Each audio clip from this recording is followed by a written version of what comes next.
Alex Bell, 8 new mini theories. Secret alien jellyfish invasion happening in Bikini Bottom. Mr. Krabs has been replaced by a fake imaginary doppelganger. Larry the Lobster is secretly a Bikini Bottom drug lord kingpin. And many more mind-blowing reveals in these 8 final SpongeBob mini theories. I originally posted these theories as a part of my giant 4-hour-long final SpongeBob conspiracy compilation, but some people said it was kind of annoying to skip through the old content just to find the new theories, so I'm reposting just the mini theories here for your convenience. And also to milk these theories for every cent I can. For sure! Hello! W Milkage! Like money! I worked hard on these mini theories. I think Milkage. I deserve that. And hey, after you're done, still go check I ain't out... gonna lie. He eating on that 4-hour joint. Yeah, facts. 1.3. He eating on this one too. Hey, I ain't gonna lie. I ain't gonna lie. We about to eat on this 4-hour joint too. What you mean?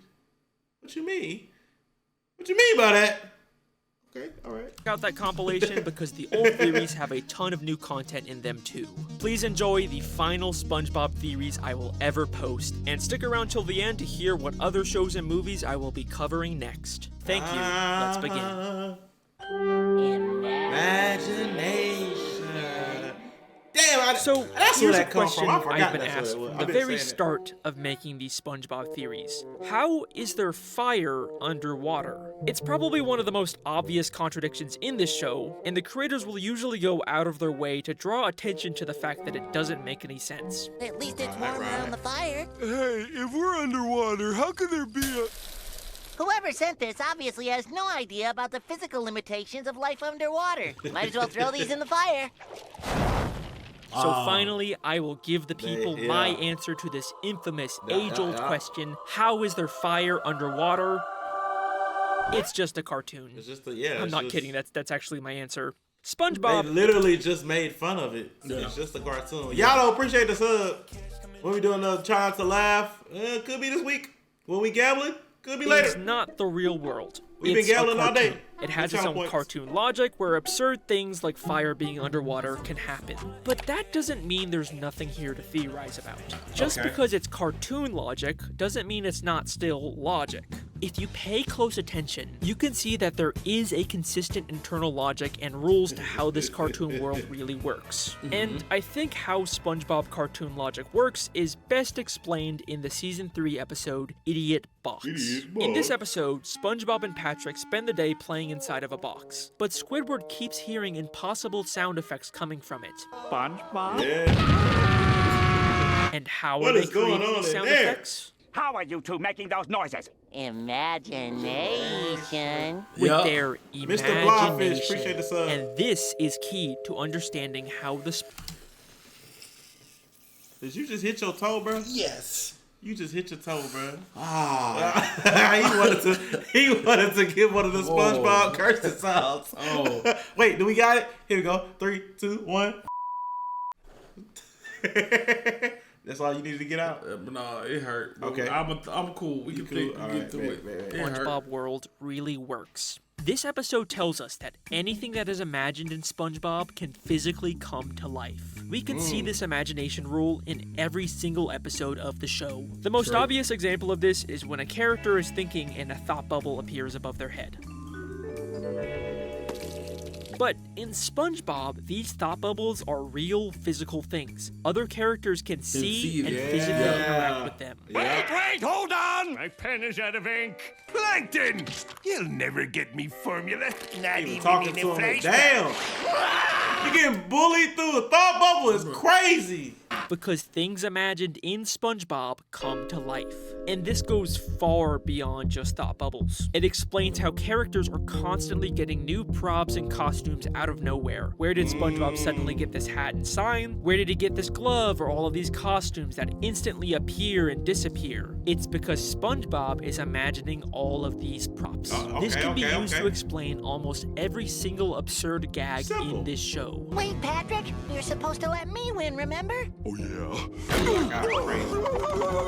Patrick is imagining himself getting beat up here. Said it's gonna be a good one, just wait and see. SpongeBob is imagining the sun talking to him and burning his bedroom, and SpongeBob and Patrick are imagining that fire is able to exist underwater. And if you still don't believe, stuff like this had our imagination going crazy. Nah, facts. You be jumping up, fly, That's why my imagination ain't never cut off, bro. Because you just had it in multiple variations. And then now I'm dreaming about people. Okay, yeah. They woke you. Really let that TTS wake you up like that? I was like, she here. She came back. Oh, damn. Believe me, look what happens when Patrick questions the logic behind the fire. Welcome in, JD. If we're underwater, how could there be a... The moment they start doubting the logic of the fire, it disappears because they're no longer able to imagine it. This rule also seems to be limited by how imaginative each character is. Squidward, who never even got the idiot box to work, rarely ever manifests any imaginations, while Spongebob, arguably the most imaginative character in the show, has created living characters like Doodlebob and Bubble Buddy using his imagination, both of which have ended up continually reappearing throughout the entire show. Bubble Buddy even went on to create an entire bubble town full of bubble citizens, all stemming from SpongeBob's imagination. This theory also explains why Mrs. Puff gets trapped in so many delusions. They are literally manifesting around her because of her imagination. Okay.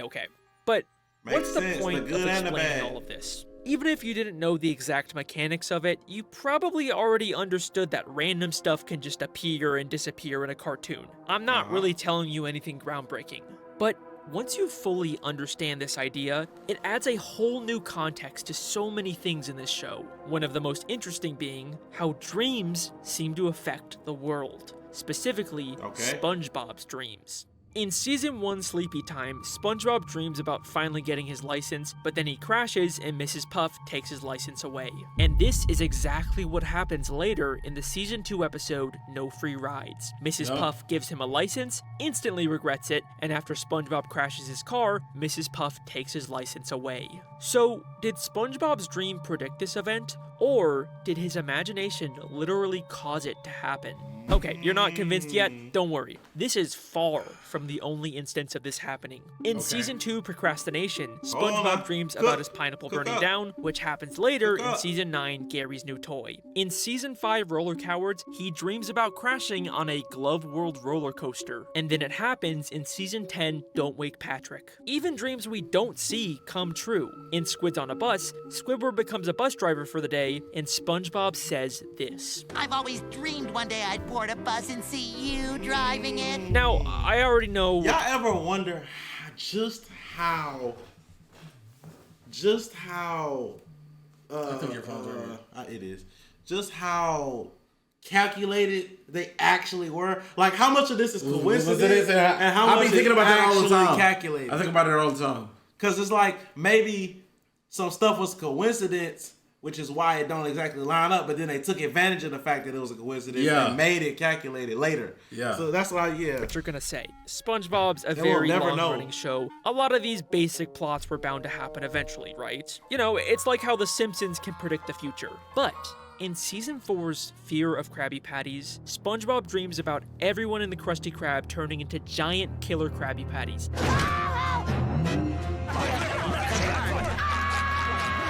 That is a very weird and specific plot, and yet that's still exactly what happens 7 seasons later in Krabby Patty Creature Feature, when Mr. Krabs feeds people experimental Krabby Patties and turns everyone into giant mutant Krabby Patty monsters that try to hunt SpongeBob down.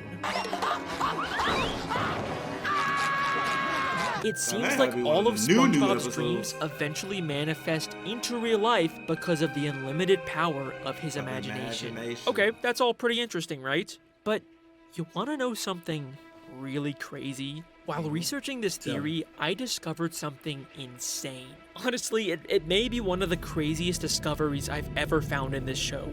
Are you ready? In the Season 6 special, Truth or Square, all of the characters get trapped inside of the massive ventilation system beneath the Krusty Krab. There's an entire network of tunnels and air ducts underground. At a certain point, Mr. Krabs gets separated from the group.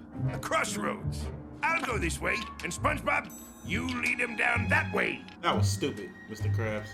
That was dumb. SpongeBob then takes a break to tell the story of when Mr. Krabs told him the Krabby Patty secret formula. This reminds me of the time Mr. Krabs confided in me the Krabby Patty recipe. Appreciate the sub. Mr. Krabs called me into his office. Ghost Hood. And then something really strange happens. After the story, we cut back to the group, and Mr. Krabs is somehow back with them after previously being separated.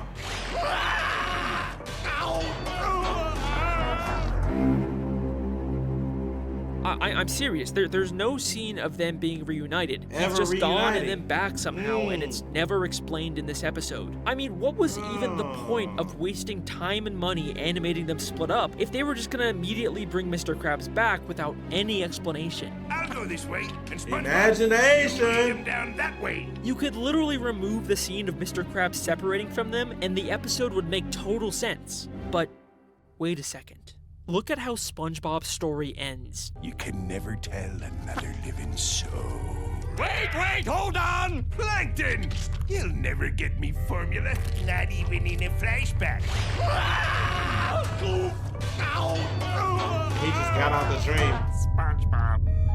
He just got out the Imaginary dream. Mr. Krabs from inside of the thought bubble He just grabs got out the Plankton bubble, and bro. throws him down the a thought. vent. And when we cut back, Mr. Krabs is suddenly back sitting with the group.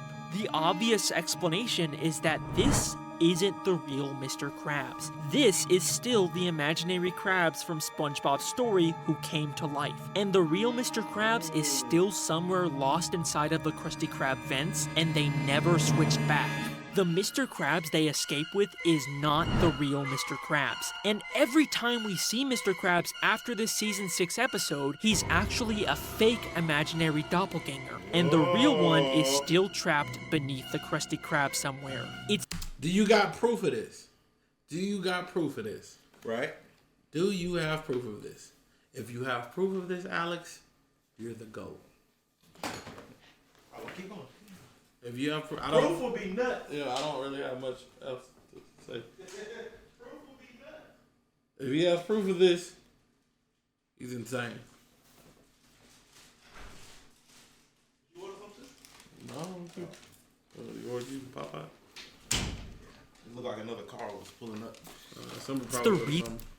Yeah, proof would be. The reason why Mr. Krabs in later seasons has become such a one-dimensional character, going from someone who was cheap but still genuinely cared about his employees and family to a one-note cartoon villain. It's because he actually That's how SpongeBob sees him.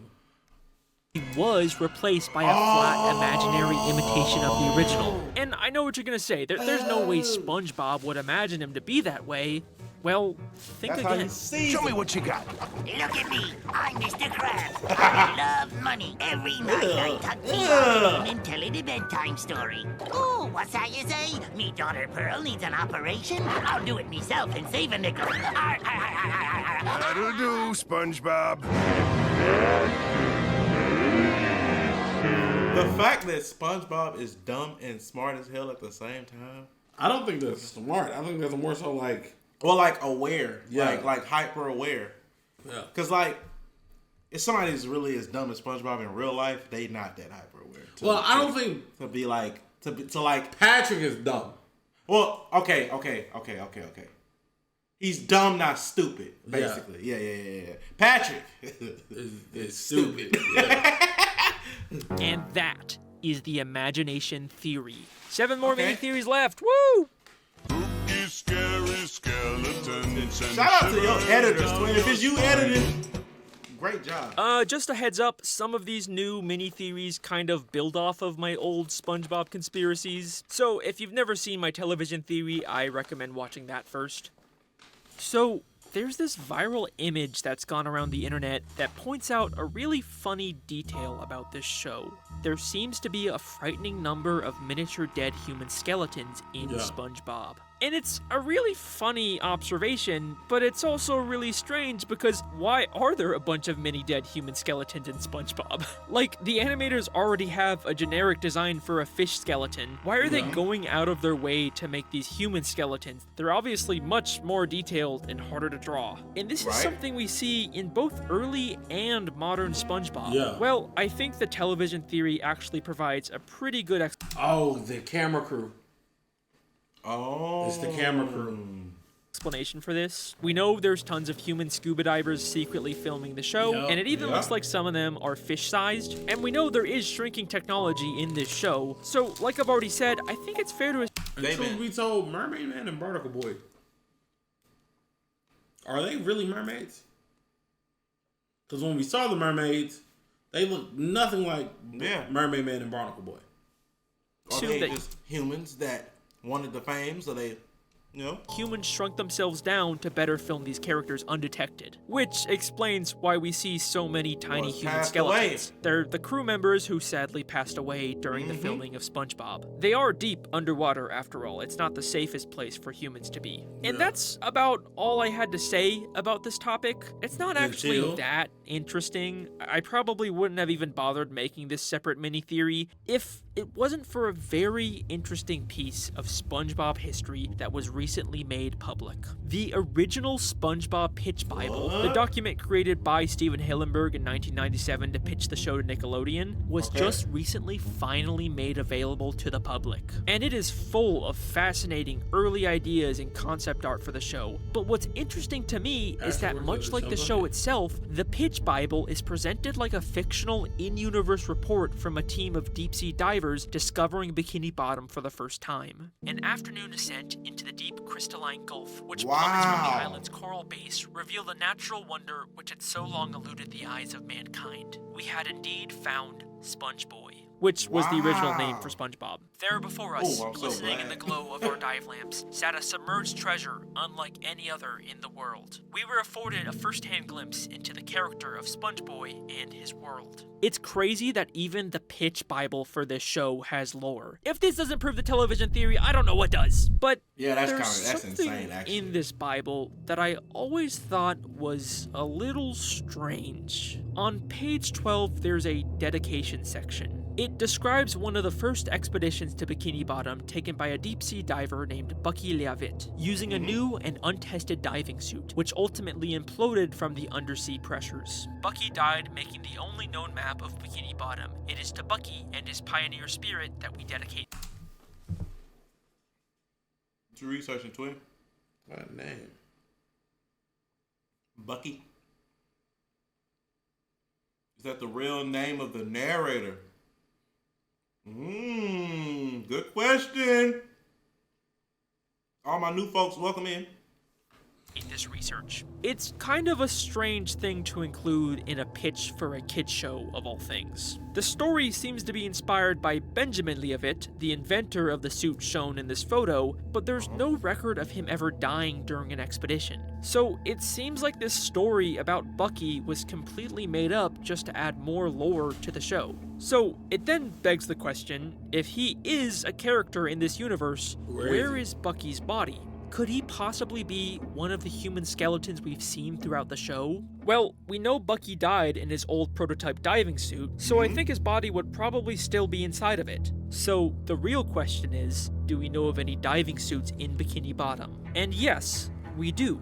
We see it almost every episode. SpongeBob's television. SpongeBob's TV is clearly supposed to be an old diving suit helmet, but it's strange because it's so small compared to diving suits we've seen worn by other humans. So either this diving suit is from a shrunken human, or it's been compressed down to a smaller size by the pressures of the sea, just like Bucky's. We even see SpongeBob's TV design was a part of the original Pitch Bible. I think there's a very good chance that this is supposed to be at least the head of Bucky Leavitt. I think every time SpongeBob is watching TV, he's actually staring directly at a dead human skull. And if you don't believe me, in Season 10's Whirly Brain, SpongeBob and Patrick fight over the TV and actually pull it apart. And for the very first time ever, we get a look inside. It's an extremely fast moment, but if you go frame by frame, you'll see that inside of SpongeBob's TV is what looks like a human skull. Whoa! That's insane. That's and insane. That is skeleton theory. Rest in peace, Bucky.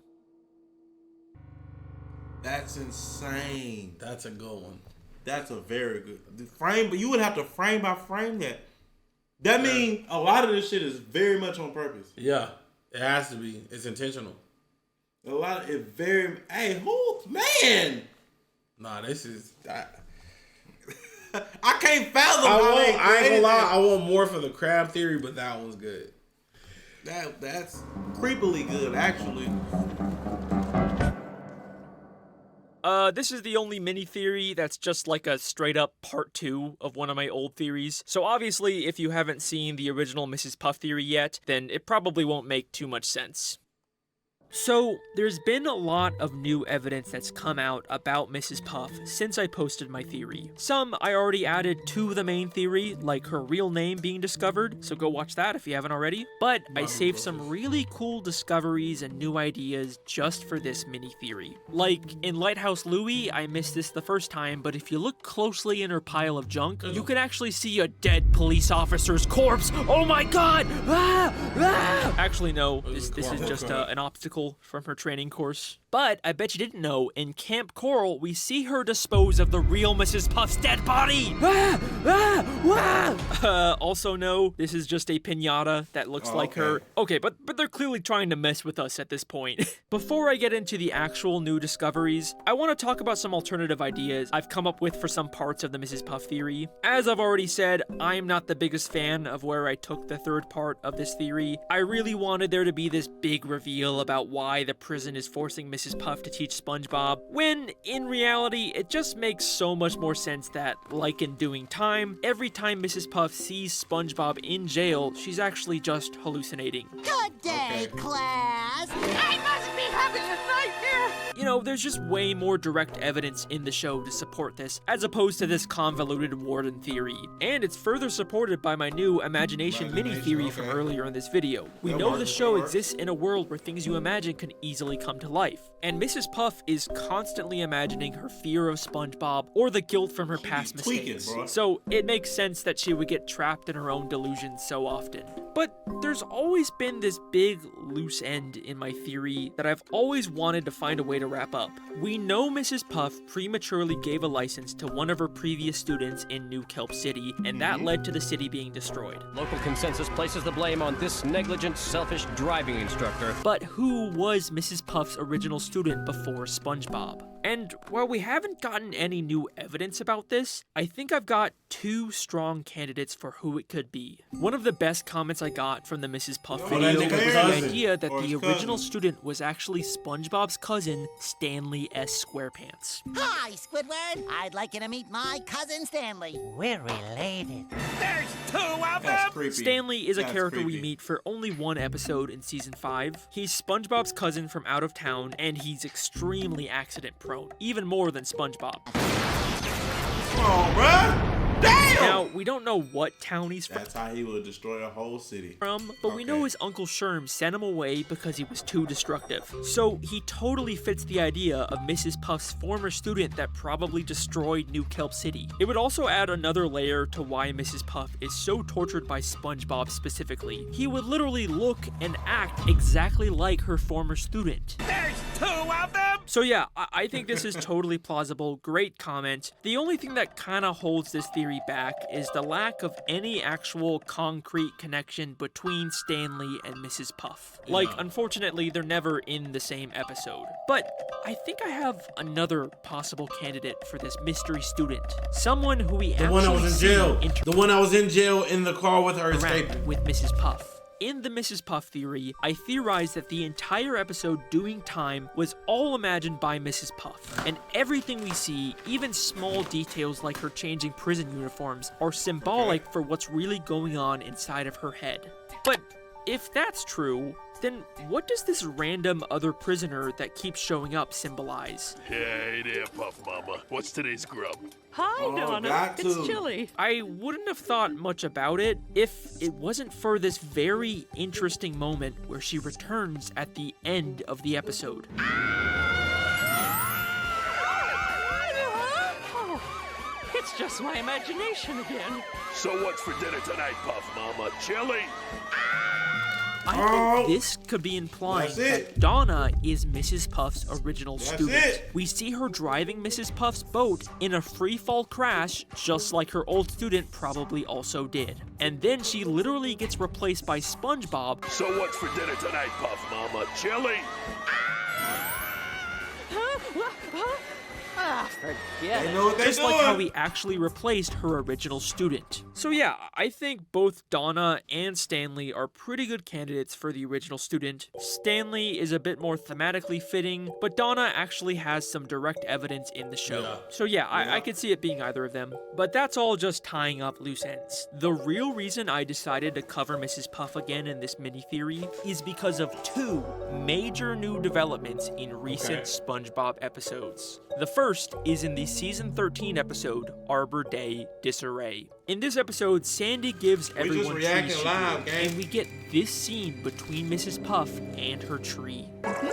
I love talking to someone who knows how to keep a secret. I can finally tell someone what really happened when I pulled that job in Shell City. What really happened when I pulled that job in Shell City? They're still adding more mysteries to solve about Mrs. Puff. It sounds like Mrs. Puff did some kind of heist or maybe has some connection to Shell City from the SpongeBob movie. And if you remember, that her husband was there. Theorized that Shell City was the place Mr. Puff, her former dead husband, was being held. They end up setting off the smoke detector, which activates the sprinkler system and brings all the dead fish back to life, including a very familiar looking pufferfish hanging from the ceiling. Mr. Puff is alive. So, is it possible this job is somehow related to Mr. Puff? Well, before we get into that, there is one more new development we need to talk about. In the season 14 episode, Hysterical History, for the very first time ever, we actually do get to definitively see Mr. Puff when he was alive. Bikini Bottom's own titan of industry, Mr. Puff, ran the first successful boat assembly line. Of course So he did. this episode is just a bunch of flashbacks from Bikini Bottom's history, and we learn that Mr. Puff was actually a wealthy businessman who ran a boat factory. And Sandy later confirms that this is all actually true. This isn't just a story SpongeBob made up. Now, Mr. Puff looks and sounds a lot like Mrs. Puff. Speed up, line number 5. And the other flashbacks in this episode seem to be about ancestors of our main characters, so maybe this is actually supposed to be just a relative of Mrs. Puff, not her dead husband. But remember, Mrs. Puff is not originally from Bikini Bottom, and we know her last name isn't really Puff. It's Blowfish. So this is most likely her former husband, Mr. Puff, before he died. And unfortunately, this does seem to disprove my Mr. Puff theory, because he clearly looks very different than the pufferfish we see in Shell City. But even if this pufferfish wasn't Mr. Puff, I don't think I was wrong about Mr. Puff being at Shell City. The fact that he's shown as a dried up, hanging pufferfish with googly eyes is way too similar to be a coincidence. And then there's the fact that they just confirmed Mrs. Puff has some sort of history with Shell City specifically. I think Mr. Puff was abducted and taken to Shell City, but the reason why we don't see him in the SpongeBob movie is probably because he was already sold to someone else by that point, meaning he was unfortunately never saved by SpongeBob. So that leaves us with one final question. What was the job Mrs. Puff pulled at Shell City, and what does it have to do with her husband's death?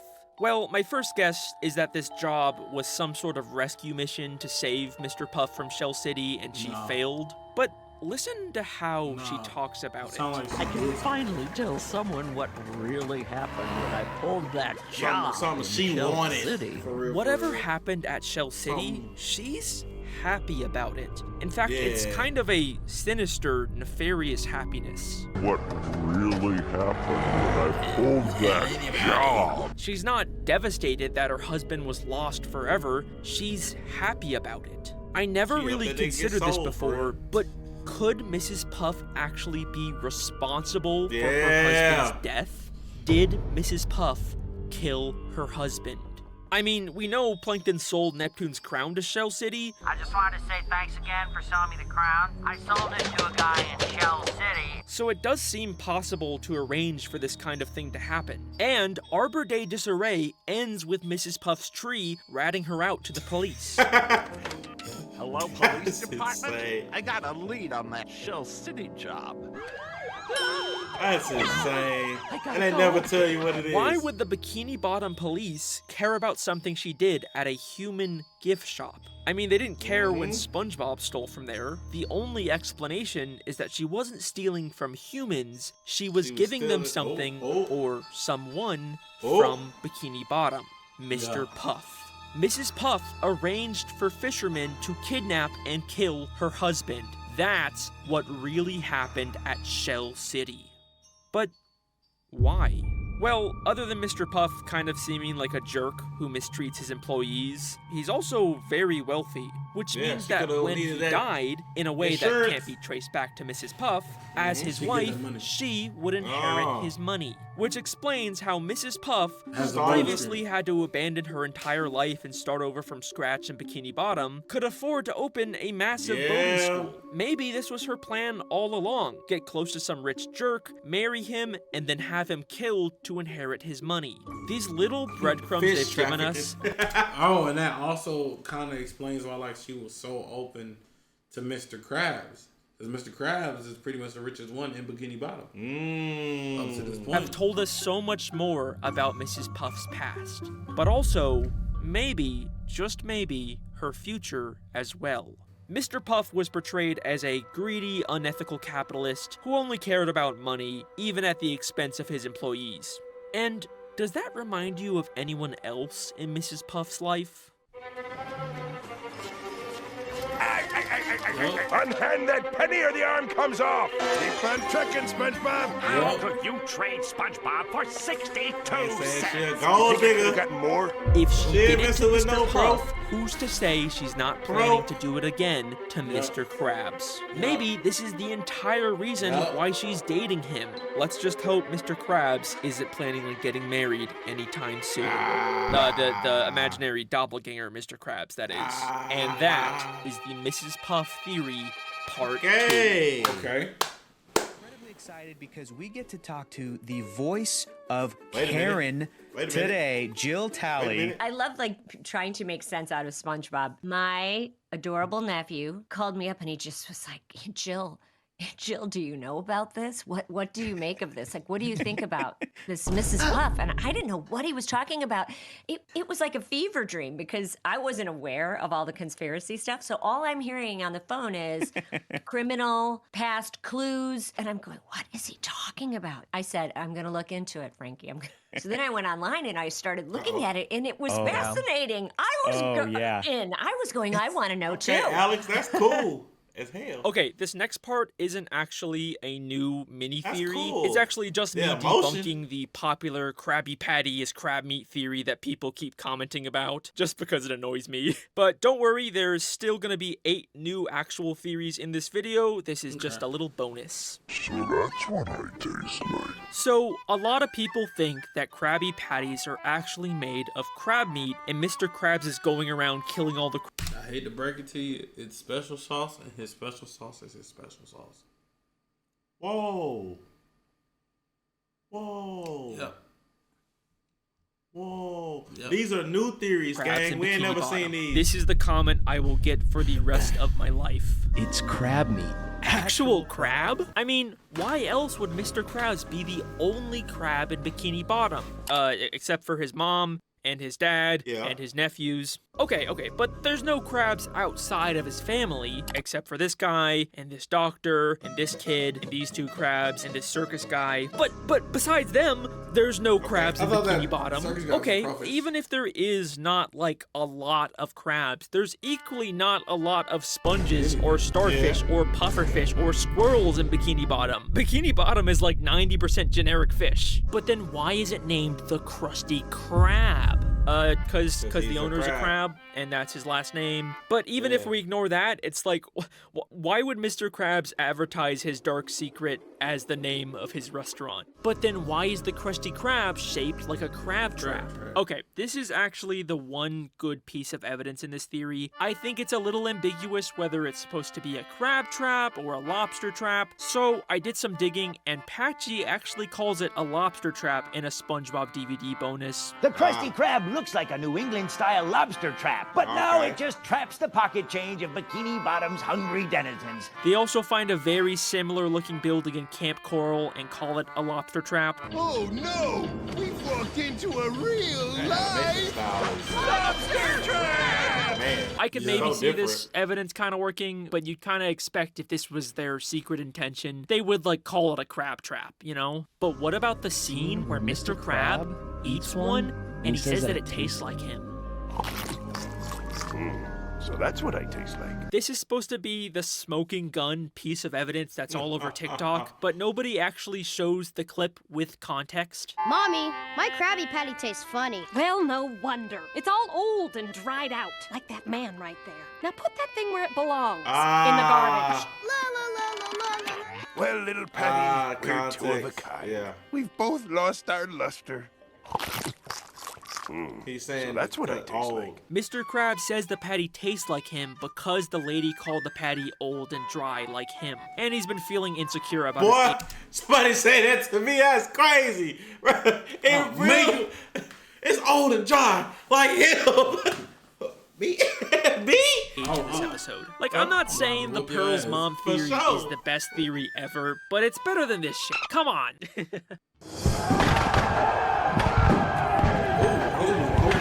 Okay. Why? Ooh, so up, if bro. there's one thing I'd probably change about my evolution theory, it would be the second part about the war. After the war, Krabs stayed secluded in a deep depression that seemed endless. I think there definitely was a war in Bikini Bottom, but I don't think it was between evolved and primitive fish anymore. There is just way more evidence that the war Mr. Krabs fought in was actually a war between fish and humans.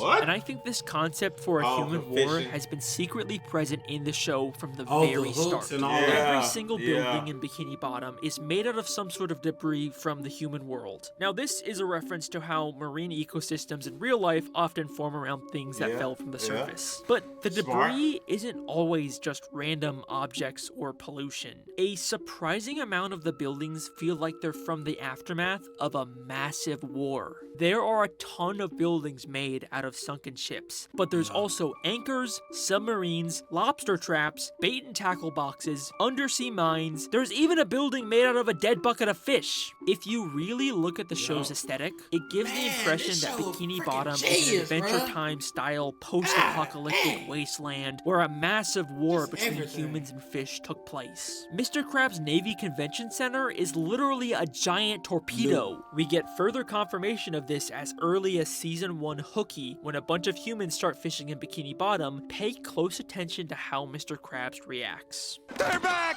They're back, I tell you! I saw it with real eyes! They're back. They're back. Mr. Krabs has dealt with this before, probably because these were the same hooks from the war he fought in. From humans' perspective, they're just fishing, but for the citizens of Bikini Bottom, this was a brutal war. And listen to what he says about what happens if the hooks catch you. They cook you, and then they eat you, or worse. What could be worse than that? Gift shops. You'll end up in gift shops. This gives a whole new context to the Shell City gift shop we see in the Spongebob movie. Wait a second.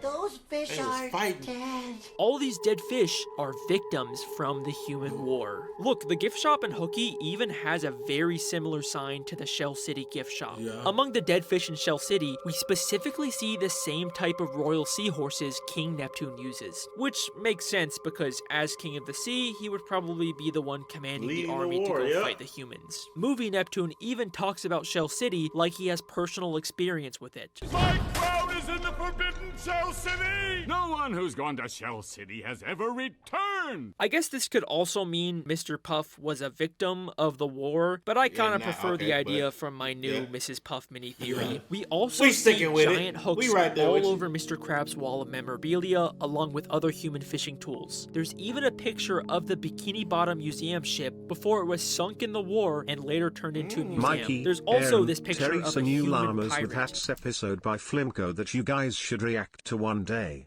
Bet. And before you say anything, no, this is not Patchy. It's probably just someone he fought in the war. Listen, I still definitely think these pictures could be Pearl's mother, and she's still the source of the Krabby Patty meat. But instead of Mr. Krabs killing her, she was probably just a casualty of the human war, and Mr. Krabs just found her dead body and adopted her orphan daughter. There's also the Hook Museum, which with this context looks much more just like a straight up war museum. Now, these are smaller hooks, so I initially thought maybe this was just a museum of hooks made by evolved fish to catch primitive fish like clams, but listen closely to the audio Mr. Krabs is listening to. The three-pronged jig hook was first sighted in local waters more than 100 years ago. The hook was first sighted in local waters more than 100 years ago. This is definitely a museum of human hooks, and we now know this war has been going on for at least 100 years. There's also tons of movies and TV shows in Bikini Bottom based around the horrors of hooks. Tonight's frightening feature. That's crazy. That's crazy. The idea of this human war is everywhere in the show, and it's played a big role in shaping the culture of Bikini Bottom. But here's the strange thing about all of this. The Bikini Bottom we see today is not at war. The only time we see humans fishing in Bikini Bottom is in this one single episode, and Mr. Krabs even says they're back. They're back! As if this is not a normal occurrence. This implies that the humans previously stopped attacking for some reason.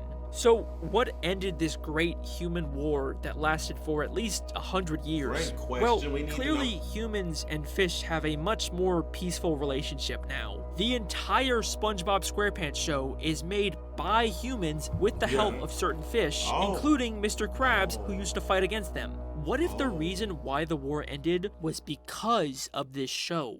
The original human research team that was mentioned in the SpongeBob Pitch Bible showed the world that Bikini Bottom had extremely intelligent life and proved that instead of killing the fish, they could peacefully profit off of them by making their lives into a TV show. SpongeBob doesn't even know it, but I think he might be the reason why a 100-year-long brutal war between humans and fish has come to a peaceful end. And that is the human war theory.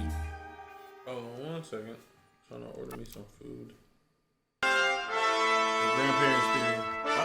Grandpat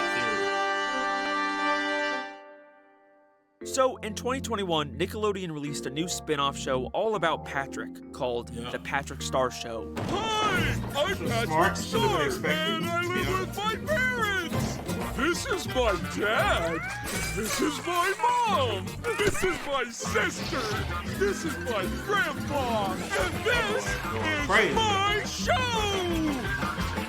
And I was really interested in it because it seems to kind of acknowledge the fact that it is a TV show, with Patrick actually being filmed and putting on a show as part of the plot of each episode. Coming to you from the Star Family home, it's time for the Patrick Show! And here's your wide-awake host, Get on the line, girl. It's weird. It's supposed to be a prequel when Patrick was still living with his family, but the Patrick's parents and sister characters that were established in the main show have been replaced by completely different people in this spin-off. This has been a long-running mystery about the Patrick Star Show that many people have asked me to talk about, but a storyboard artist for the Patrick Star Show actually addressed these contradictions in a very funny Twitter thread where he offers many different possible explanations for why Patrick's family looks different. These range from Patrick just perceiving reality differently, to him just assuming whatever starfish is closest to him is his family, to some kind of crazy timeline manipulation. But my favorite is just that they were recast by the in-universe showrunners and Patrick's too dumb to notice. Also, casual television theory confirmation, no biggie, we're used to it at this point. Now, I watched a good amount of this show when it was first coming out, and there wasn't really too much here for me to analyze, except for one very interesting character. Grandpat, and it ties directly in with my Neptune theory. Grandpat is allegedly Patrick's grandfather, even though we've never heard about him until now. Mom, Dad, who's this guy? I'm your grandfather, Grandpat. Must we do this every morning? He's sort of a generic... That's Mundal. That's the voice of Mundal from fucking Chowder. And that's the voice of Gazpacho. That's Gazpacho, not Mundal. That's Gazpacho. Father, Grandpat, must we do this every morning? He's sort of a generic, cranky old man character who's apparently somehow been alive since prehistoric times. Back in my day, we were food. It was way back in the petrolithic period of early cave stars. But he's not really that notable or interesting. I knew somebody was gonna say or it, bro. that's at least what I thought, Christ. until I noticed something strange in the episode Squidina's Little Helper. Sounds like we're doing a puppet show. Follow me. The secret crawl space runs all over the house. As characters move through a crawl space in Patrick's house, one of them briefly opens the door and finds a weird secret room full of Roman architecture with Grandpat inside. Who's a hungry boy? Dig in, Boy. so you can grow up big and bristly. The puppets are this way. It's kind of a weird throwaway gag, but there's not really much to it, and they immediately move on with the episode without ever addressing it again. But something about this tiny, insignificant moment really stuck with me, even months after watching this episode. And when I watched it again, I couldn't help but notice that the door leading to the room is labeled XIV. The Roman numerals for 14 for seemingly no reason. Is this supposed to be the 14th room in the house or what? But then I remembered we've heard the number 14 before in the season 4 episode, Krusty Towers. This room is hideous. Redesign it. Neptune the 14th will be nice. What? King Neptune is also referred to as the 14th. Is it possible that there's some sort of connection between Grandpat and King Neptune? I mean, that's even the way you would write a king's ordinal number, with the Roman numerals XIV. Also, the room is full of fancy royal Roman architecture, and the way Grandpat is relaxing and eating grapes like a king. Hear me out, hear me out. Is it possible Grandpat is King Neptune? We know Neptune has the power to change the way people look. What the? And it would explain why Grandpat, just a normal sea star, is able to be alive as far back as prehistoric times. He even has a prehistoric drawing of a starfish wearing a crown in his bedroom. This could even explain why they thought Patrick was a descendant of royalty in Rule of Dumb. Which makes you a descendant of royalty. You are a king. But wait a second.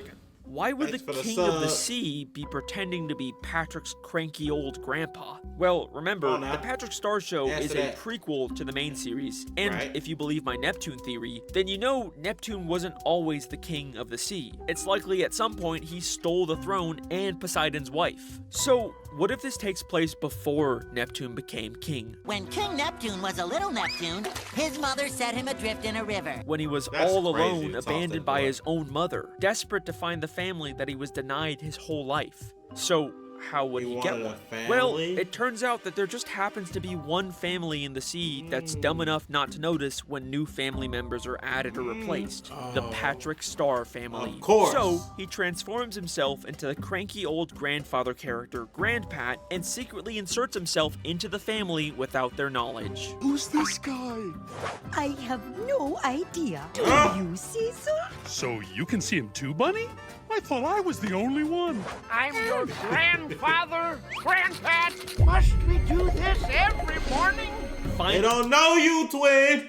We need a little bit more. I like this. Yeah. We need a little bit more. They don't know you, giving him the family love he's been searching for his entire life. Grandpat! We love you. And if this all still sounds far-fetched to you, listen closely to the music we hear in this scene. Who's a hungry boy?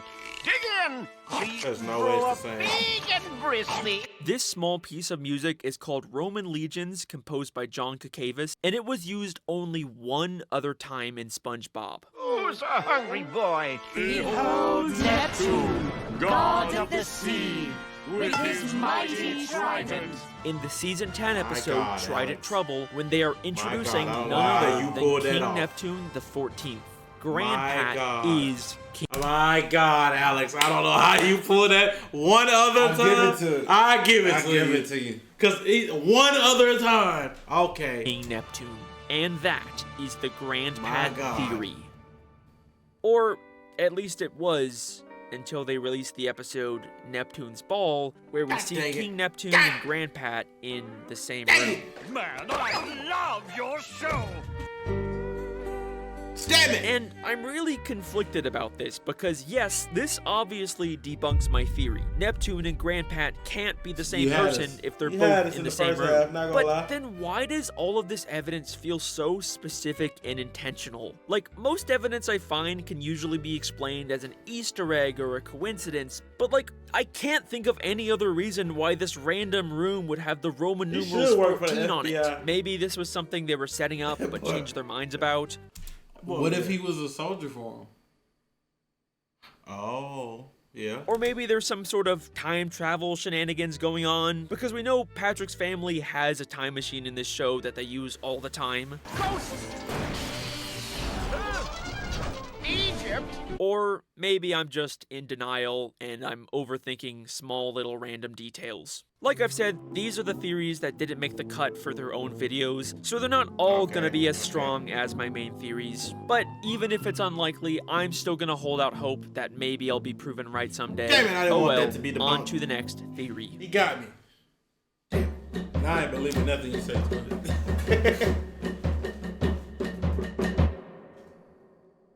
So, when it comes to SpongeBob theory crafting, the SpongeBob SquarePants movie is a pretty contentious topic. Why is there no continuity between the movie and the show? Does the movie take place in the future as the canonical end of the SpongeBob timeline like many people believe? Or does it take place when it was released between season 3 and 4 and it was just a fake movie production that holds no continuity? But wait a second, if it's supposed to be a fake movie production, then why does it also seem to have a secret narrative about joining a goofy goober cult? Is Shell City supposed to be a mass suicide room from an alien death cult? Or are these victims from a human fish war? This is the issue with creating so many wildly different theories about the same show. Sometimes not everything is gonna line up perfectly, and I was ready to just give up and take the L until I noticed something really strange in the season 3 episode As Seen on TV.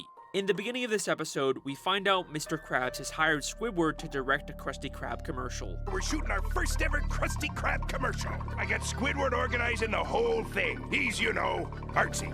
What the? This looks expensive. But when he sees the production Squidward put on is way bigger than he would need for just a tiny commercial, he scraps the whole thing and shoots a lower budget one himself.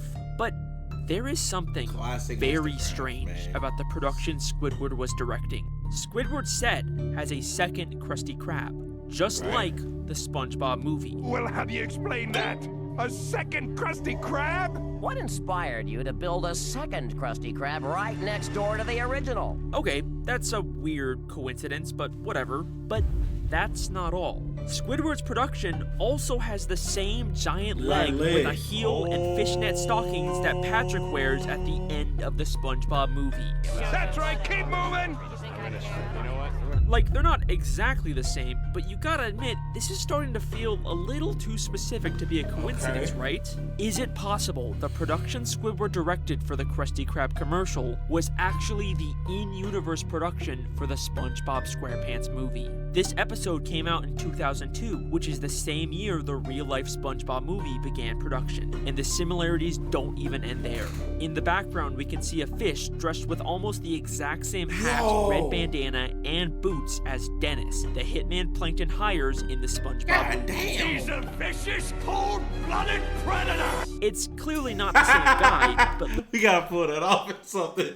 Take the shades off to more shades. Listen to what Squidward says when we see him. Mr. Krabs, everyone needs an understudy. What if this is Dennis's understudy? We also see Mr. Krabs' understudy, who could be the stand-in for him while he's frozen for most of the movie. And then we see a guy in a giant tomato costume, and what I assume is another guy in a giant Krabby Patty costume. And I think they're supposed to be the Patty Wagon, and they're just doing some kind of visual effects that would require people to be in the suits. But regardless, there is an undeniable amount of similarities here. I think there is a very good chance that this is the actual in-universe SpongeBob movie production. But if that's all true, Then why are they pretending like this is all just a commercial for the Krusty Krab? We're making the commercial, Mr. Krabs. Well, remember, in my television theory... Oh, what if they're making a commercial for the movie? Most of the characters don't know they're inside of a semi-scripted TV show or movie. It's a big secret the showrunners are keeping from them. So obviously they would want to come up with some sort of cover story to keep this production a secret from the unaware characters like SpongeBob. Squidward even has SpongeBob bury himself in this episode to keep all the behind-the-scenes production a secret. What are you doing, lad? Squidward said I could help by burying myself. So that means Squidward is not only a spy who's part of the television theory cover-up, but he's also the director of the SpongeBob SquarePants movie. And I know that sounds a little strange. Why would they choose Squidward, of all people, to direct this movie? And even if he was chosen for some reason, does this movie really feel like it was something Squidward made? Like, one of the main things we know about Squidward is that he is such a self-obsessed narcissist who glorifies himself in all of his art. So why would a movie he directed be any different? Well, what if I told you it's not? In the SpongeBob TV show, Squidward is treated like this loser punching bag of a character. Don't say anything, Squidward. Remember your karma. But in the SpongeBob movie, for the first time ever... Nah, go ahead. Pause it, bro. What you was gonna say, bro? What you was gonna say, bro? Come on, 12. You ain't had nothing to say. You was gonna pause it. I was gonna say, yeah, Squidward just got a big head on him, man. This is insane. Yeah, all right. Motherfucker. In all SpongeBob media, Squidward is kind of presented in a surprisingly flattering way. He's the one who's given the promotion of new Krusty Krab manager because apparently he's so much more mature and responsible than SpongeBob, despite us obviously knowing how little care or effort he puts into his job. And when the entire town is dumb enough to wear Plankton's mind control helmets, Squidward is the one character who's smart enough to see through the ruse and figure out Plankton's entire plan. You may have hoodwinked everyone else in this backwater town, but you can't fool me. You set up Mr. Krabs. You stole the crown so Neptune would freeze him and you could finally get your stubby little paws Frost on the Breezy, appreciate the formula. But you made one fatal mistake. You messed with my paycheck, and I'm gonna report you to the highest authority in the land, King Neptune. Like, does that not sound like something Squidward would add to the movie to make himself look better? He even gets this really great monologue at the end of the movie to wrap things up, and it makes him seem so inspiring and poetic. After going on your life-changing journey, you now realize he making himself what you thought you look wanted. good, What you because he directed. really wanted was inside you all along. Of course, it gets cut off by a joke, and he doesn't actually win against Plankton, because this is still the SpongeBob movie at the end of the day, and he probably didn't actually write it, but he still manages to make himself look really good, and it's because Squidward Tentacles directed the SpongeBob SquarePants I can see movie. that. I think there's a lot of evidence to support this, but I still don't really know why. Out of all the people in Bikini Bottom, why did they choose him? Well, I think it all ties back in with Goofy Goobers. In the season 12 episode, The Goofy Newbie, we see something really strange on one of the tables. A Goofy Goober ice cream that looks exactly like Squidward. Now, I noticed this back when I was first making my Goofy Goober theory, but I never really knew what to do with it. It's just this really weird background detail that makes no sense. Squidward isn't even in the episode, and we've never seen him have any interactions with Goofy Goobers. But remember, what is the one thing we know about the things Squidward creates? He always makes them in his own image. He does this with all of his art. So if Squidward was to make ice cream, I think this is what it would look like. So this kind of implies that Squidward does have some kind of connection with Goofy Goobers. Either he works there on the side and literally made this ice cream, or Goofy Goobers made it in his likeness because he's some sort of important member of the organization, sort of like how cults will get celebrities to join them. And if Squidward is a member of the Goofy Goobers cult, it explains why there's this secret underlying narrative about the cult in the SpongeBob movie. It's like they got the director of the movie to include some kind of subtle propaganda about how joining Goofy Goobers is the only way to set yourself free. This isn't literally a mass suicide room, but it was an intentional similarity made by Squidward to promote the cult's ideology. In fact, I think this also explains why Squidward was chosen by the showrunners in the first place to direct the movie. Not only is Goofy Goobers heavily featured in the SpongeBob movie, but there's also this weird implication that they had some kind of behind-the-scenes influence over it. Bear with me for a second. About halfway through the movie, we get a classic SpongeBob title card with the French narrator speaking.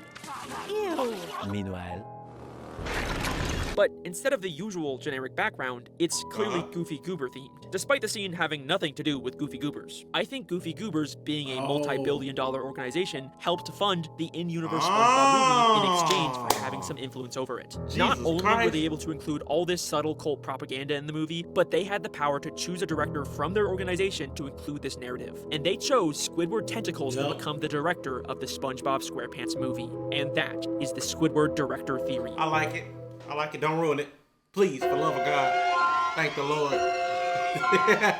Jesus Christ. Okay, so the actual most frequent comment I get on any of my videos is, where's the jellyfish theory? And I get it. I tease this whole jellyfish alien invasion theory as sort of a misdirect in Don't Feed the Muse 2. This may be my darkest theory yet. This is the alien jellyfish invasion theory. The idea was y'all don't forget nothing. Y'all don't forget. That's just his comments. Everybody, y'all don't forget nothing. Nothing. Of the theory was actually foreshadowing the plot of Don't Feed the Muse, but a lot of people still really wanted to see that theory, and I still get comments about it to this day, and for good reason. I was definitely clickbaiting you guys there. And to be completely honest, I only chose that topic because it lined up so well with the film I was making. I didn't actually have a theory planned for it, but now that I've really looked into it a bit more, I do think there's actually a surprising amount of things to say about this topic. I think it might actually be one of my best mini-theories in this video. So finally, here is the long-awaited alien jellyfish invasion theory. Aliens have invaded Bikini Bottom and taken the form of jellyfish. One by one, they replace the citizens of Bikini Bottom with identical clones, slowly taking over the population from within. Throughout the entire show, there have been hints of these alien jellyfish secretly controlling people and pulling the strings from the shadows. This may be my darkest theory yet. Yeah, we doing a sparking tournament. Alien jellyfish invasion theory. One of the creepiest episodes of SpongeBob is, by far, the Season 8 episode, Planet of the Jellyfish. A mysterious green alien appears in jellyfish fields and starts spreading alien jellyfish clones all over Bikini Bottom. By getting the people to wear the alien jellyfish's hats, one by one they kidnap and replace the citizens of Bikini Bottom with identical clones. This whole episode is very much a parody of the Invasion of the Body Snatchers films. Eventually, SpongeBob discovers the weakness of the aliens is none other than mayonnaise, and he uses it to kill the aliens and set everyone free. But how free are they, really? Afterwards, Mr. Krabs decides to resell all the remaining alien goo as a new Krabby Patty condiment. Freaky clone jelly relish! Get your freaky clone jelly relish patties! And the episode ends with Patrick ordering one of these patties, but without mayonnaise. I'll have one relish patty. Hold a minute. We're left on this cliffhanger where Patrick might still very well be an alien clone. And that's it. It's been 11 years since this episode came out, and there has been no continuation of this story since then. So, is Patrick an alien? Are the Jellians still somehow around, secretly plotting another takeover? Well, before I answer that, I can actually tell you exactly where these aliens came from. The background of the title card for this episode shows a barren alien planet, but we've actually seen this exact planet before. In the Season 4 episode, Squidbob Tentacle Pants, Sandy is experimenting with a new teleportation device and accidentally sends SpongeBob and Squidward to an alien planet for a few seconds. Well, here goes nothing. The exact same alien planet we see in the Planet of the Jellyfish title card. Now, the aliens we see on this planet don't really resemble the Jellians, so at first I thought maybe the Jellians were originally just a different species somewhere else on this planet, but then I noticed in the background we see this orange and yellow ringed planet that isn't present in the Jellyfish title card. Planet of the Jellyfish is obviously a parody of Invasion of the Body Snatchers, and in that franchise, the aliens invaded Earth because their original home planet was dying. So what if this planet was the original homeworld of the Jellians, but just like an Invasion of the Body Snatchers, the planet died sometime between Squidbob and Planet of the Jellyfish, and that's why the jellyfish invaded Earth. The spots on the planet even look like a jellyfish. Okay, so that's where I think the Jellians came from, but where are they now? Is Patrick actually an alien clone at the end of Planet of the Jellyfish? No, he's not. And not because I just claimed he was a robot. The Jellian clones all have black eyes and act in a very obviously alien way. And Patrick here looks and acts completely normal. But then why does he ask for a Krabby Patty without mayonnaise? Hold a minute. Well, maybe it's as simple as he just doesn't like mayonnaise. Also no, and it's not because of this scene. Is mayonnaise an instrument? It's because of the way the Season 4 episode Hocus Pocus ends. When SpongeBob somehow figures out how to perform real magic and Patrick asks SpongeBob to do this. Hey, SpongeBob, I'm still hungry. Will you turn me into a jar of mayonnaise so I can eat myself? Patrick, mayonnaise guy. Patrick could have asked SpongeBob to turn him into literally any food, and he chose mayonnaise. Mayonnaise is his favorite fucking food, which means there is no way he would ask to hold the mayo at the end of Planet of the Jellyfish unless he was being controlled by the Jellians, at least to some extent. So even if he's not a full-on alien clone, I think he is being affected by the jelly and goo he ate, but in a much more subtle, dormant way. It's kind of like how rabies has evolved to make people afraid of water because the virus spreads faster without it. The jelly and goo is subconsciously making people avoid mayonnaise in order to keep itself alive. Now, there are little hints that maybe these Jellians are still around, influencing people in future episodes. Gary, Sandy, and even Patchy all mention later that they don't like mayonnaise. Gary hates mayo. I don't like mayonnaise neither. Hardy, you know I don't like mayo! And there was this shaman guy in season 9 that had a jellyfish on his head, but, you know, other than these random one-off moments, that's kinda it. So maybe there is a secret jellyfish invasion going on, but like I said, I chose this theory because it fit the film I was making, not because there's any smoking gun evidence to prove it all. I mean, it's not like there's a whole convention of people wearing jellyfish hats, right? It is! Oh, yeah, I forgot about these guys. JellyCon! So, in the Season 2 episode, I'm Your Biggest Fanatic, we're introduced to the biannual Jellyfish Convention, where all the jellyfish enthusiasts in Bikini Bottom can meet up and enjoy their hobby. Wow, I can't believe it. We're actually here at the biannual Jellyfish Convention. Jellyfish are awesome. Now, there were people wearing jellyfish hats here before the Jellyfish Invasion episode, but it's maybe like 10% of the people. But 4 seasons after Planet of the Jellyfish, we get an episode called Jolly Lodgers where we see the convention again, and literally like 99% of the people there are wearing jellyfish hats now. Huh. I guess it just got a little more popular. You know, I guess it's not that weird. But not only does the convention seem a lot bigger, but there's some interesting new activities going on. We got increasing your sting endurance, get buff jellyfishing, do you want to be a jelly? Totally legal? Maybe that's just like a little suspicious. And just listen to the way these people talk now. Belong with us now. Yeah. Okay, these guys are Jellians. They even bro. surround Squidward in the exact same way the Jellians surrounded SpongeBob and Sandy. Look, the creators literally recreated the shot. I'm not crazy, these guys are fucking Jellians! And we even see people still wearing these jellyfish hats after the convention. In one of the newer episodes in season 14, we see a random fish wearing a jellyfish hat, even though he's not at or going to a jellyfish convention. But what's really strange here is that when Bubble Bass opens a window, everyone's stuff flies off except for this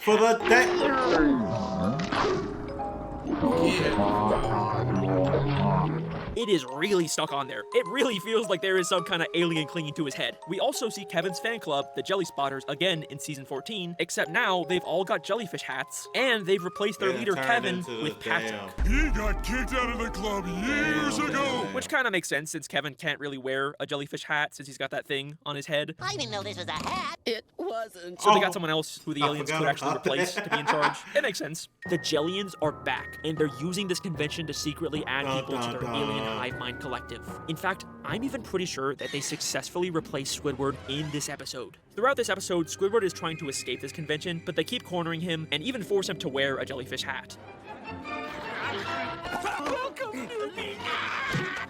But then, at the end of this episode, he finds an empty jellyfish mascot costume and decides to use it as a disguise to escape. Say, if I put that damn thing on, I can sneak out of here without anybody knowing it's me. And it pretty much works. He manages to get away from everyone else. I've got peace and quiet. I've got peace and quiet. But wait a second. Let's go back to the establishing shot at the very beginning of this episode. Okay.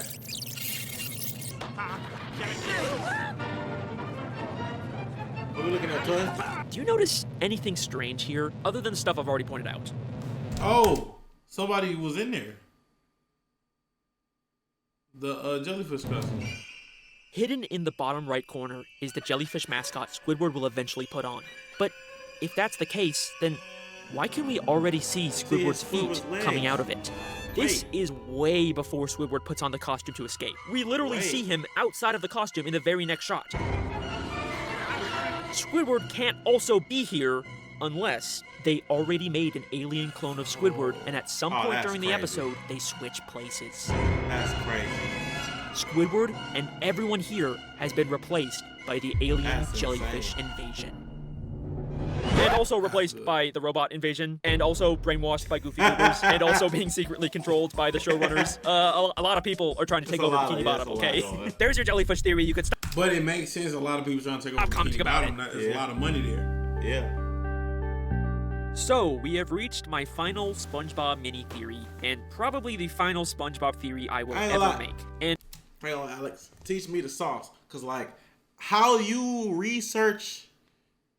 I don't want to learn the method to the madness to make theories, but how you research this and find stuff related. I don't know. I just want to know the method to the madness, bro. Facts. Cause I can't.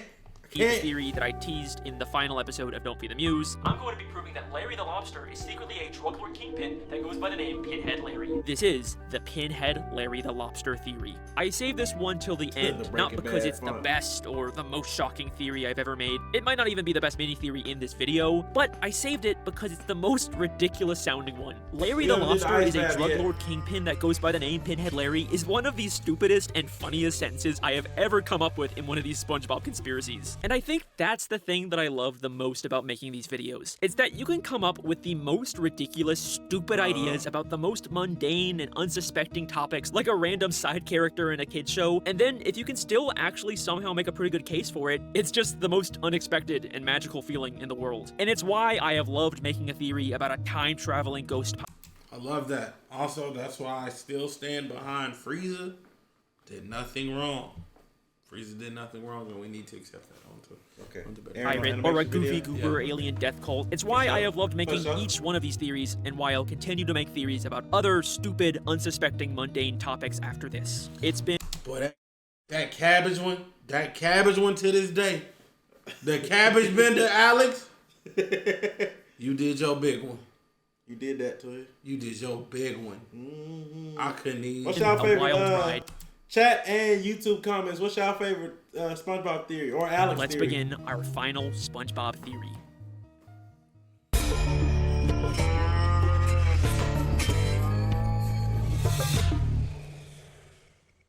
In the Season 2 episode, Survival of the Fittest, Sandy Sleep talks about fighting two infamous criminals named Dirty Dan and Pinhead Larry. I've had enough of your dastardly deeds, Dirty Dan. I'm gonna get you and your partner, Pinhead Larry. She later mistakes SpongeBob and Patrick for the criminal duo, and attacks and even buries them alive with their own gravestones.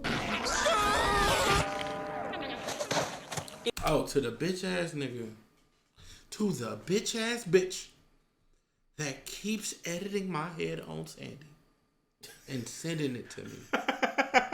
On what he sending it to on you? On Instagram. It's different accounts. He's just sending it to me. He's editing my head on Sandy and sending it to me on Instagram. I done blocked this nigga 30 times. I done blocked this nigga. Sending you the same picture? I hate you. You might as well just put it out there, Twin. Nah, I'll never put it out. You never put it out there? I hate you. Jeez. Have you seen the new Dragon Ball series? Yeah. Oh, I started it. I actually started it. It's obviously an iconic episode, but I've always wondered who exactly were Dirty Dan and Pinhead Larry. All right, Pinhead, your time is up. Who you calling Pinhead? Were they real people, or were they just someone Sandy made up? Are they legendary outlaws she heard about, or someone she actually fought from her past? It's a hard question to answer because they're really only mentioned in this one episode. The best we get later on is the words "Dirty Dan was here" written in graffiti on the back of a gym. Emotional That's at least what I damage. thought, until I saw the Season 11 episode, Shopping List, where SpongeBob and Sandy travel to a snowy mountain and we briefly see them pass by two graves labeled Dirty Dan and Pinhead Larry. So we know they were definitely real people. Now, in the episode, Sandy seems kind of familiar with this area, and these are the exact same graves she recreated for SpongeBob and Patrick. So this seems to be implying that her dream was actually based off of a real memory of her fighting and killing Dirty Dan and Pinhead Larry here. Except, there's one problem with that. She done ran into Larry the Lobster before, and Larry the Lobster alive. How did Dirty Dan write this graffiti if he's supposed to be dead?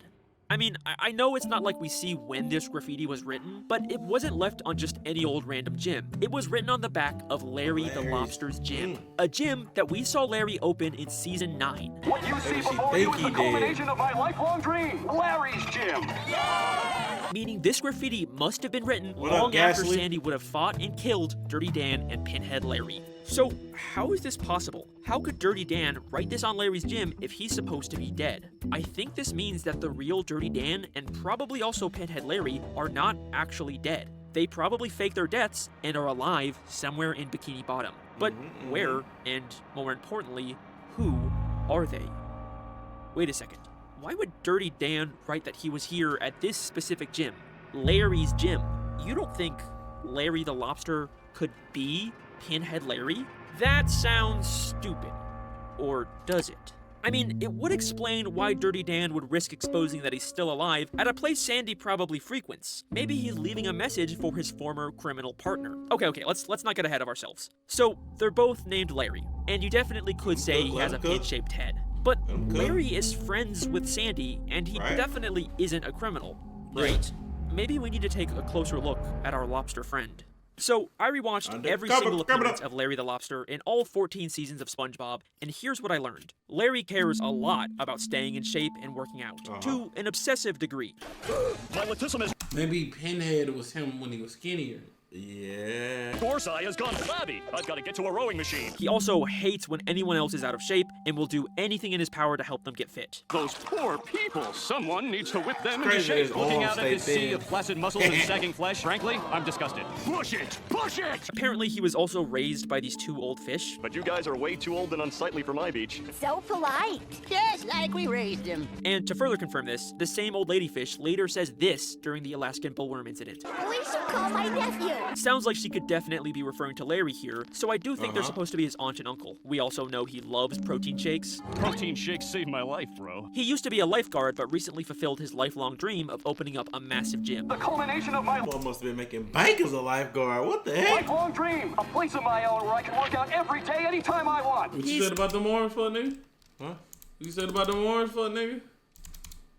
Yeah. My fault, Larry. My fault. My fault. Cannons, nigga. Cannonballs, He's boy. not the most complex character, and there's definitely nothing here to indicate that he's the former infamous outlaw Pinhead Larry. Except for one teeny tiny detail in the season 12 episode, The Nitwitting. In this episode, we very briefly see Larry working out at his gym, but we can clearly see that he's drinking a kelp shake. And that wouldn't mean anything to you unless you remembered the season 4 episode, Best Frenemies. In this episode, a new restaurant opens up selling something called a kelp shake. A new store on my block. Everyone's enjoying a delicious kelp shake. They pop up out of nowhere, and we never find out who was really running them. The kelp shakes have an initial bad taste, but they are extremely addictive. This tastes like a wet gym sock. Gym sock. Hey, this ain't half bad. This is amazing. Like, to the point where people basically get hooked on it like a drug. Crabs, we're all out of juice. Well, we gotta get more. The kelp shake restaurant is later shut down, and the shakes are banned because apparently they have some kind of radioactive material in them.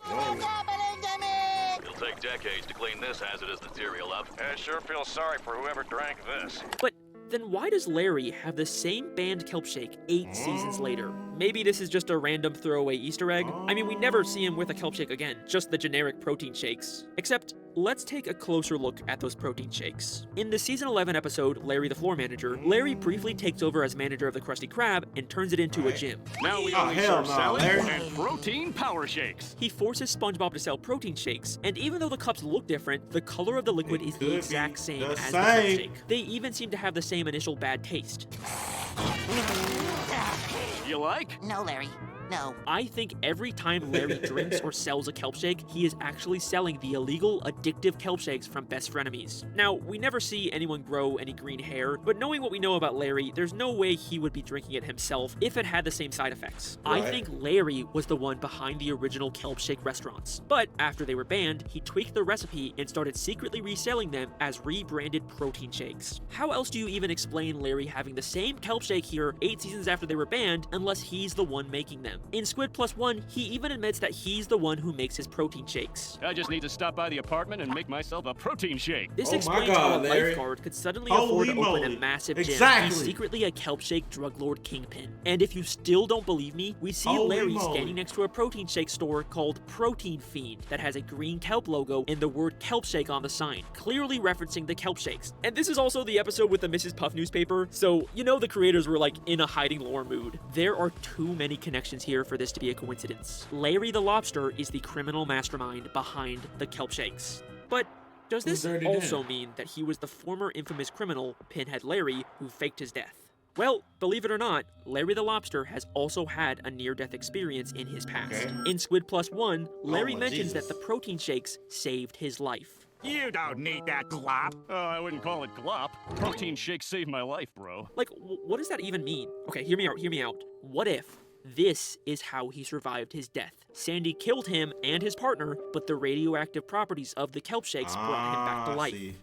Protein shakes saved my life, bro. So, of course, Larry would continue to drink and sell these kelp shakes. They literally saved his life. Even if they're radioactive and illegal, to him, this is a way to help himself and everyone around him become stronger, the thing we know he wants most of all. It explains why he gets so defensive when Squidward insults his protein shakes. I love protein shakes.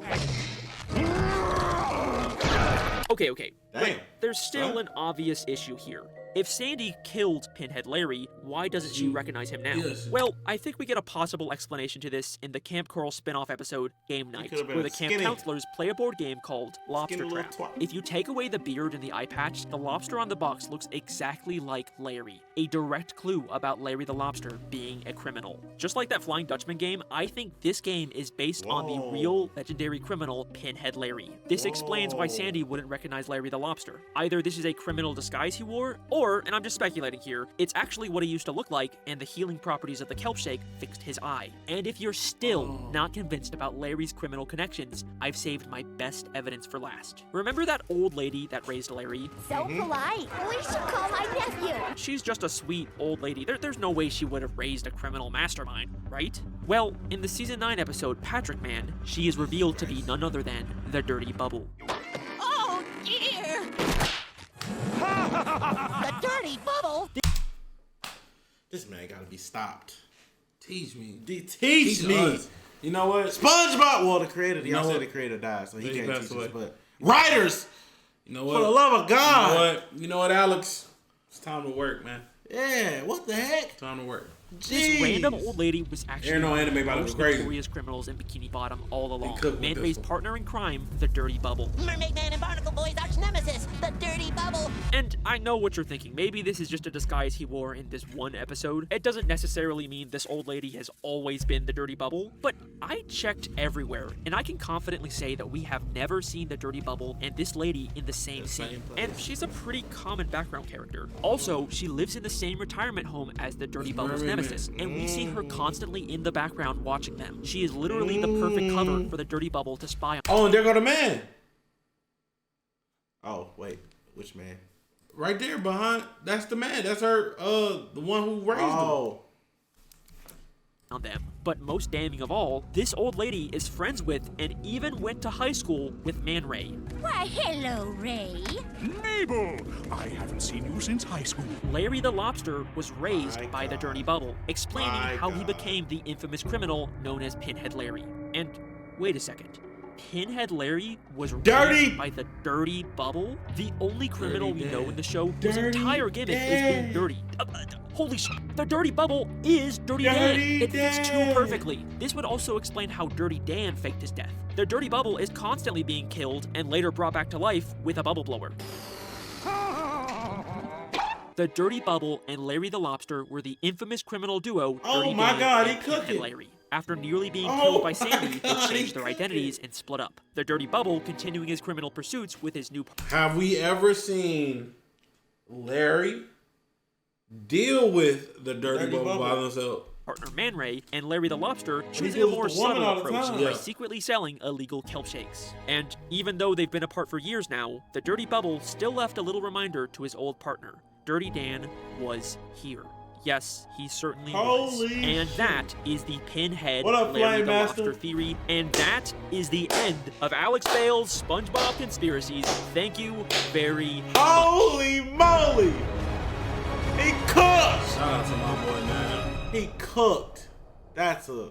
Okay, I'm done. Going down. That is every possible SpongeBob theory I can Rafa think Ticket, of. appreciate I it, got no son. more. I have fully emptied my brain of every stupid SpongeBob thought I have ever come up with. There is no more reason to ask me for more, okay? Like I said, if you haven't seen my big SpongeBob compilation yet, go check it out because there is tons of new content in the old theories. One of them was even kind of directly confirmed by the creators, so give it a watch if you haven't yet. Listen, I'm sure they will make more SpongeBob episodes and spin-offs and movies that will be full of new lore to theorize about, but I'll probably just let other theorists take it from here. So yeah, more theories on the way. I'll probably keep covering topics like SpongeBob that are nostalgic and unsuspecting. Blue's Clues cars. Blue's Clues cars. Blue's Clues. Okay. Okay. Hold on. You putting it together? Blue's Clues cars. Hold on. I gotta look at it. I gotta back up. Maybe Mario? No.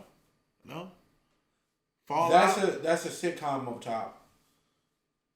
Holy. Oh wait, that is a sitcom. That's I had to take my glasses off. See, look. Oh, this is a fucking cheat code. Cause I naturally see like this. That's fucking what the fuck is that? That's Pop-Tarts. High School Musical Pop-Tarts. Right, yep. Pop-Tarts. That's Pop-Tarts commercial. So Pop-Tarts universe theory. Simba the Burl is awake. I can't tell what those other three are. This looks like a TV show. I can't figure out what it is. I guess I might as well announce some of the theories I'm working on. I'll be releasing a Blue's Clues theory and a High School Musical theory. High School Musical. To talk about with both of those. I'm really excited. I'm also working on a bunch of other theories too. Just don't want to reveal them yet. So go ahead. Pop-Tarts. That is Pop-Tarts. That's the Pop-Tarts commercial. That's the Pop-Tarts commercial. That's definitely Cars. That's Cars Pop-Tarts commercial. I can't tell what this is at all. This is a TV show. This is damn near Home Improvement. Either a TV show or a commercial. Corey in the House, that's not Corey in the House. That's a white man. Matter of fact, I'll tell you what it is. It's a white man with blonde or brown hair. White woman in a pink shirt. Cocoa Puffs, Full House. A white woman in a pink shirt and she got blonde hair. Mikey, this nigga took off his glasses. Yeah, he said he naturally see like this. It's a chick. I can clearly Malcolm in the Middle. I can clearly see that's the Pop-Tarts commercial. Holy shit. That might be Could that be Frankie Muniz? Go ahead and subscribe and catch those. I don't know when or what order I'll be posting those in. I might even post something else besides those two first. We'll see. Thank you for all the support on these SpongeBob